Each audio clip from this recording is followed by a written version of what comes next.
Visiems kultūriniams augalams pats turbūt yra svarbiausias dalykas, tai yra geras startas. Kuo geriau augalas startuoja, tuo geriau jisai vystosi, ypač rudenį.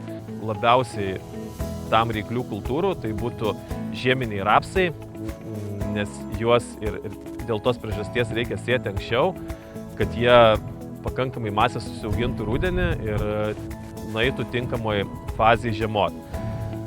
Tokiais metais, kada javapjūtė būna vėlyvesnė ir nepavyksta rapso pasėti tinkamu laiku, jisai sėjamas vėluojant, reikėtų ieškoti būdų, kaip to rapso vystymasi paspartinti. Tam vystymosi paspartinimui ankstyvais tarpsniais šiai dienai turbūt nėra geresnio dalyko kaip startinės trąšos, kurios pasideda šalia sėklos ir labai greitai ištirpsta ir tokiu būdu nuo pat dygimo augalas prie pat turi jam būtiniausių maisto medžiagų, dėl to jis startuoja greičiau, užauga stipresnis augalas, po to jis mažiau reaguoja į augalų apsaugos produktus, į herbicidus ir tas leidžia net ir vėliau pasėtiems augalams prisivyti ir išsivystyti iki tinkamo tarpsnio, kad jis galėtų gerai žiemoti ir kitais metais subrandintų gerą derlių.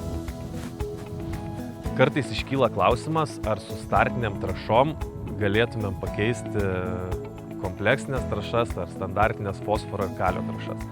Tai su startiniam trąšom jų nepakeisim, nes čia atiduodamas mažesnis kiekis, bet startinės trąšos gali padėti geriau įsisavinti tas įprastinės kompleksinės trąšas, nes startinės trąšos padėtos šalia augalo skatina, kad jis užsiaugintų geresnę šaknų sistemą, geriau startuotų ir tokiu būdu tas augalas geriau įsisavina tada tas maisto medžiagas esančias dirvožemy atiduotas su tom įprastiniam trąšom. Mes turime dviejų tipų startinės trąšas – SeedSprint H5 ir TurboSeed ZN. Šių trąšų skirtumas yra mikroelementų ir makroelementų kiekis. SeedSprint H5 mes turime azotą, kalį, sierą, cinką bei huminės medžiagas, TurboSeed ZN mes turime fosforą, kalį ir chelatinį cinką.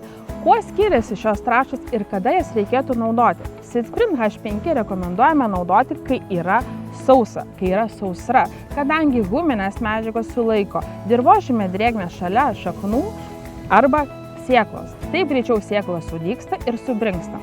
Huminės medžiagos taip pat sulaiko fosforą šalia šaknų, o tai yra itin svarbu, kadangi mūsų augalams ir jauniems augalams reikalingas fosforas dėl šaknų masės augimo. TurboSeed ZN sudėtyje esantis fosforas, kalis bei chelatinis cinkas tinka, kada yra drėgna. Kadangi cinkas netaip greitai išsiplaus, fosforas greit pamaitins mūsų augalus reikiamų fosforo kiekiu, o kalis duos viso augalo tvirtumą. Šias startinės trąšas galite naudoti visoms augalų kultūroms, tiek žieminiams pasėliams, tiek vasariniams. SeedSprint panaudojimo norma yra 15–25 kg, TurboSeed ZN norma yra nuo 10 iki 25 kg į hektarą. Jeigu nuo pat sudygimo mes turim gerą startą, gerą augimą, tai iš tokių laukų visą laiką gaunam ir gerą rezultatą, gerą derlių. Jeigu nuo pat pradžių pasėlis vystosi silpnai ir prastas sudygimas, tokiais atvejais dažniausiai ir derlius būna mažesnis. Mes matome, kaip ūkininkai naudoja startinės trąšas ir kur mato skirtumą. Tai yra vienodesnis pasėlis, tolygesnis sudygimas bei geresnė augimo energija. Augalai vystosi greičiau, stipriau, nes iš karto užsiaugina šaknų masę, kas itin yra svarbu pasėliams. Tiek SeedSprintą, tiek TurboSeed ZN galite maišyti kartu. Vienoda granulometrinė sudėtis, vienodas dydis leidžia tai padaryti. Taip mes pamaitinsime augalus azotu, fosforu, kaliu, siera, cinku bei huminėmis medžiagomis ir leisime dar geriau mūsų augalams augti.